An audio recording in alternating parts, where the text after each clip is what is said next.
नमस्कार। आकाशवाणी के समाचार सेवा प्रभाग की प्रस्तुति न्यू इंडिया समाचार में हार्दिक स्वागत और अभिनंदन है आपका दोस्तों। मैं हूं मुनीश शर्मा और साथ में मैं हूं विनीता ठाकुर। दोस्तों, लेकर आए हम आपके लिए आज 16 से 30 सितंबर का अंक। श्रोताओं, विकसित भारत 2047 की यात्रा में स्वस्थ भारत महत्वपूर्ण है। भारत स्वस्थ हो, आने वाली पीढ़ी स्वस्थ रहे, उसके लिए स्वास्थ्य सेवाओं का भी विकसित होना उतना ही जरूरी है। जब भारत के लोगों को इलाज के लिए आधुनिक अस्पताल मिलेंगे, आधुनिक सुविधाएं मिलेंगी, तो वो और जल्दी स्वस्थ होंगे और उनकी ऊर्जा सही दिशा में लगेगी, उत्पादकता भी अधिक होगी। इसी सोच के साथ बीते 11 वर्ष में स्वास्थ्य क्षेत्र में ऐसे आधुनिक तंत्र स्थापित हुए हैं जहां गरीब से गरीब व्यक्ति की आकांक्षाएं साकार हो रही हैं, क्योंकि समावेशन नए भारत के स्वास्थ्य सुधारों का मूल है। ऐसे में स्वास्थ्य क्षेत्र में आई क्रांति अब स्वस्थ भारत से समरस भारत, समरस भारत से सशक्त भारत, सशक्त भारत से समृद्ध भारत यानी अमृत काल में भारत को विकसित राष्ट्र बनाने की सबसे जीवंत यात्रा का अनमोल अध्याय बन गई है। आपका स्वास्थ्य हमारा संकल्प को ध्येय मानकर 23 सितंबर 2018 को शुरू की गई दुनिया की सबसे बड़ी स्वास्थ्य योजना आयुष्मान भारत के 7 वर्ष पूरे हो रहे हैं। इसी संदर्भ में भारत की स्वास्थ्य क्रांति ही हमारी इस बार के अंक की आवरण कथा बनी है। स्वस्थ मन में ही स्वस्थ विचार होता है। विकसित भारत की यात्रा में अस्वस्थ समाज, अशिक्षित समाज की कल्पना भी नहीं की जा सकती। 21वीं सदी के भारत में सपनों को पूरा करने का सामर्थ्य व्यक्ति से शुरू होता है, परिवार से शुरू होता है। लेकिन अगर आबादी शिक्षित नहीं है, तंदुरुस्त नहीं है, तो वो न ही घर सुखी होता है और न ही देश सुखी होता है। इसीलिए स्वास्थ्य से जुड़े विभिन्न पहलुओं पर भी केंद्र सरकार ने सामाजिक सरोकार वाली योजनाओं को साकार कर क्रांतिकारी बदलाव किया है। आज सभी के पास अपना पक्का मकान हो, इसके लिए आवास योजना, हर घर में बिजली, हर रसोई में उज्ज्वला के जरिए मुफ्त रसोई गैस की व्यवस्था हो चुकी है।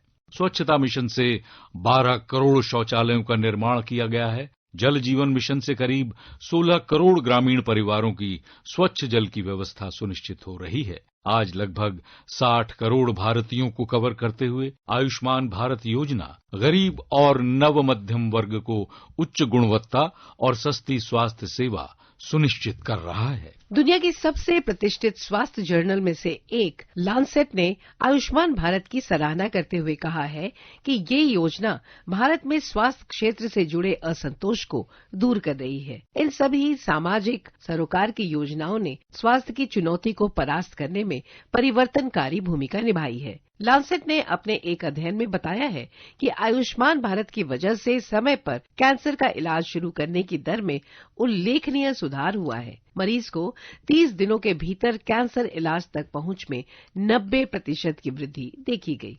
भारत के स्वास्थ्य सेवा क्षेत्र की एक और बड़ी सफलता दिल्ली को आयुष्मान भारत योजना में शामिल करना है। पहले दिल्ली के लोग राजनीतिक वजहों से इस योजना के लाभों से बाहर थे और उन्हें महंगे निजी इलाज पर निर्भर रहना पड़ता था। लेकिन प्रधानमंत्री नरेंद्र मोदी के नेतृत्व में केंद्र सरकार ने इस योजना को दिल्ली तक फैलाया, जिससे अब आर्थिक रूप से कमजोर लोगों को मुफ्त और अच्छी गुणवत्ता वाला इलाज सुनिश्चित हुआ है।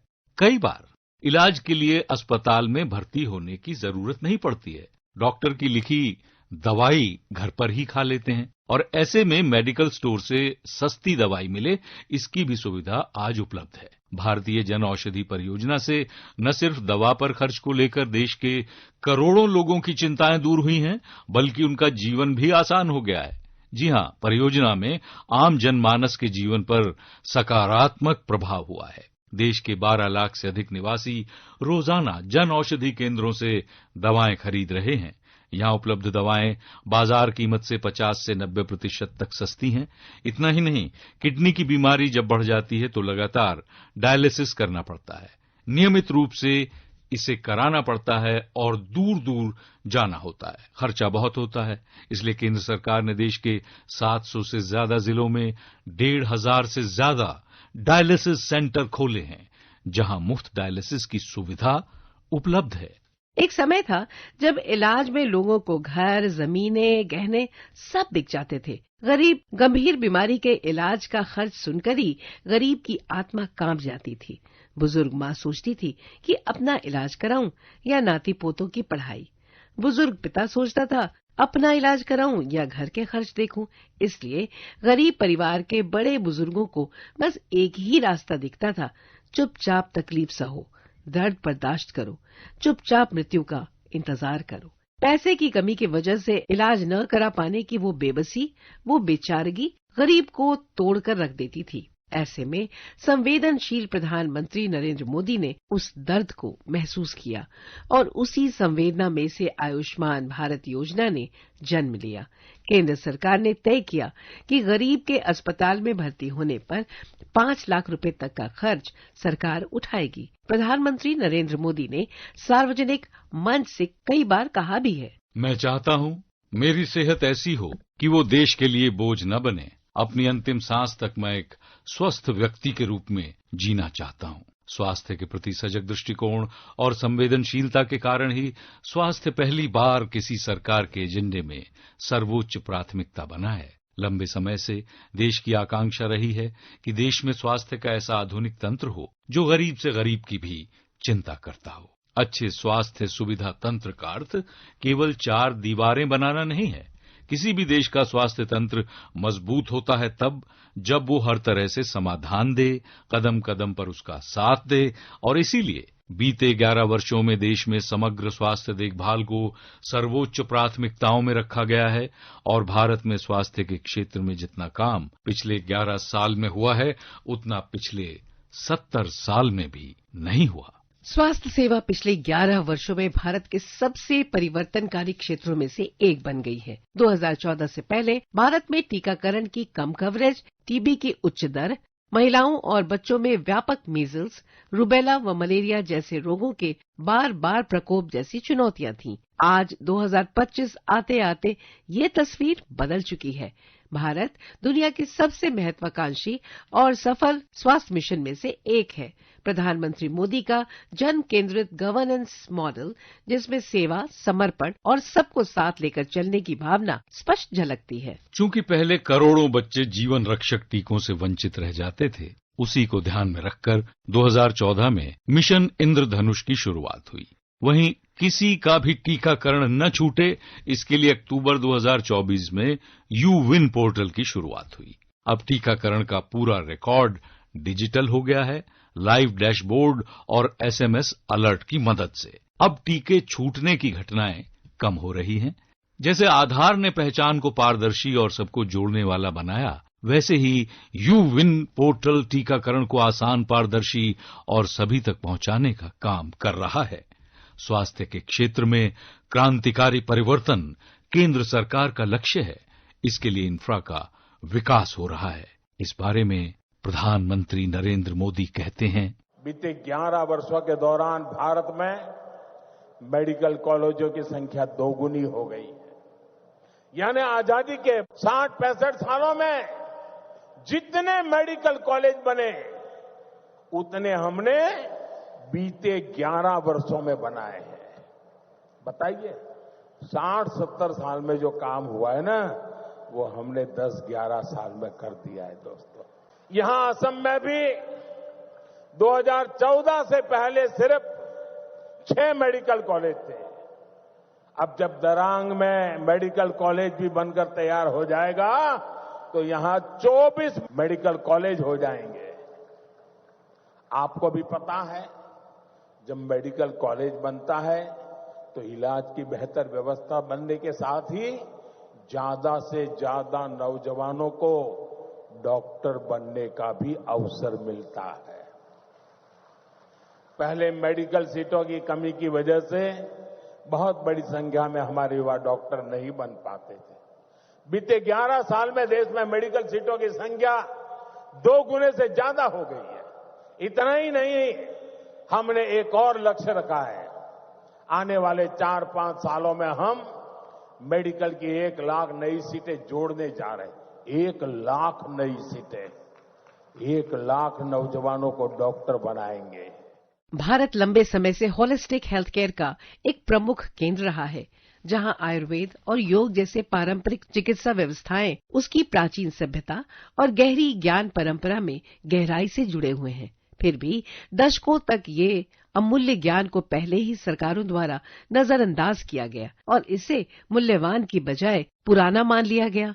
लेकिन वर्तमान केंद्र सरकार के दृष्टिकोण में ये स्थिति पूरी तरह बदल गई। उन्होंने भारत की पारंपरिक चिकित्सा विरासत को गर्व और उद्देश्य के साथ पुनर्जीवित किया। एक ऐतिहासिक क्षण 11 दिसंबर 2014 को आया, जब भारत ने संयुक्त राष्ट्र महासभा में एक नया इतिहास रच दिया। इस दिन 177 देशों ने मिलकर 21 जून को अंतर्राष्ट्रीय योग दिवस घोषित करने के प्रस्ताव का समर्थन किया। ये केवल योग की वैश्विक मान्यता भर नहीं थी, ये उस क्षण का प्रतीक था जब भारत ने अपनी सांस्कृतिक और आध्यात्मिक विरासत को फिर से अपनाया और गर्वपूर्वक पूरे विश्व को समर्पित किया। वहीं आम जन को उनके घरों के नजदीक बुनियादी स्वास्थ्य चिकित्सा उपलब्ध हो, इसके लिए पूरे आयुष्मान भारत योजना के तहत बड़ी संख्या में आयुष्मान आरोग्य मंदिर का निर्माण किया जा रहा है। 15 जुलाई 2025 तक देश में 1,78,154 आयुष्मान आरोग्य मंदिर शुरू हो चुके हैं। यहां उप स्वास्थ्य केंद्र और प्राथमिक स्वास्थ्य केंद्र को सुदृढ़ करके व्यापक प्राथमिक स्वास्थ्य सेवा प्रदान की जा रही है। आरोग्य मंदिर में संचारी और गैर संचारी रोगों, प्रजनन और बाल स्वास्थ्य सेवाओं के साथ साथ कुल 12 तरह की बीमारियों की देखभाल भी की जा रही है। स्वास्थ्य हमारी साझा प्राथमिकताओं का एक और स्तंभ है। भारत की स्वास्थ्य बीमा योजना आयुष्मान भारत लगभग 60 करोड़ लोगों को कवर करती है। लेकिन स्वास्थ्य के प्रति भारत की चिंता सिर्फ भारतीयों तक सीमित नहीं है। एक धरती एक स्वास्थ्य का भारत का मिशन स्वास्थ्य को एक साझा वैश्विक जिम्मेदारी के तौर पर देखता है।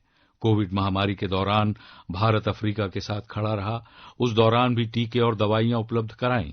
आरोग्य मैत्री पहल में भी भारत ने अफ्रीका को प्रशिक्षण, अस्पताल, उपकरण और दवाओं के जरिए सहयोग किया था। भारत कैंसर की उन्नत देखभाल के लिए नामीबिया को भाभाट्रॉन रेडियोथेरेपी मशीन की आपूर्ति करने को तैयार है। भारत में विकसित इस मशीन का इस्तेमाल 15 देशों में किया जा चुका है। इस मशीन ने विभिन्न देशों में लगभग 5 लाख गंभीर कैंसर रोगियों की मदद की है। निस्संदेह आयुष्मान भारत योजना विकसित भारत के लक्ष्य की दिशा में स्वास्थ्य क्रांति है। दरअसल अध्ययन तो ये बताते हैं कि बेहतर स्वास्थ्य सेवा से जीवन प्रत्याशा में 1 साल की भी बढ़ोतरी मात्र से जीडीपी में 4% तक की वृद्धि होती है। ऐसे में आयुष्मान भारत योजना जब अपने 8वें वर्ष में प्रवेश कर रही है, तब भी उसका मुख्य उद्देश्य ये सुनिश्चित करना है कि किसी भी भारतीय को स्वास्थ्य संकट में अकेला न छोड़ा जाए। ये योजना विविधता से भरे बड़ी आबादी वाले देश के लिए कितनी महत्वपूर्ण है, उसे सहजता से समझा जा सकता है। किसी भी देश में मजबूत हेल्थ इंफ्रास्ट्रक्चर सिर्फ नागरिक कल्याण के लिए ही जरूरी नहीं है, बल्कि आर्थिक प्रगति के साथ सामाजिक स्थिरता में भी योगदान देता है। इसी सोच के साथ बीते 11 वर्ष में कई ऐसी पहल की गई जिन्होंने भारत में स्वास्थ्य क्षेत्र में नई क्रांति की नींव रखी। देश का नेतृत्व आज संकल्पित है कि अपने देश के गरीब और मध्यम वर्ग को महंगे इलाज के बोझ से बाहर निकाल कर ही रहना है। आज देश इसी दिशा में तेजी से आगे बढ़ रहा है और ये बदलाव उस आशा का प्रतीक है जहां हर जिंदगी महत्वपूर्ण हो और इलाज किसी का सपना न रहे।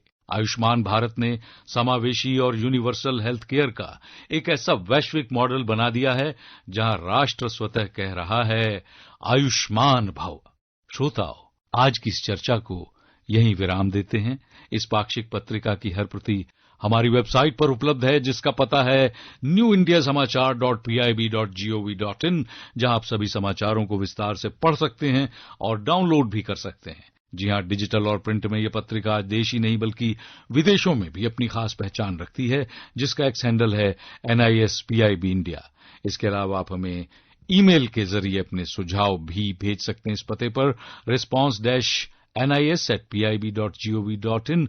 आपके सुझावों का रहता है हमें हमेशा बेताबी से इंतजार। मैं हूं मुनीश शर्मा और मैं विनीता ठाकुर। आपसे लेते हैं इजाजत। नमस्कार।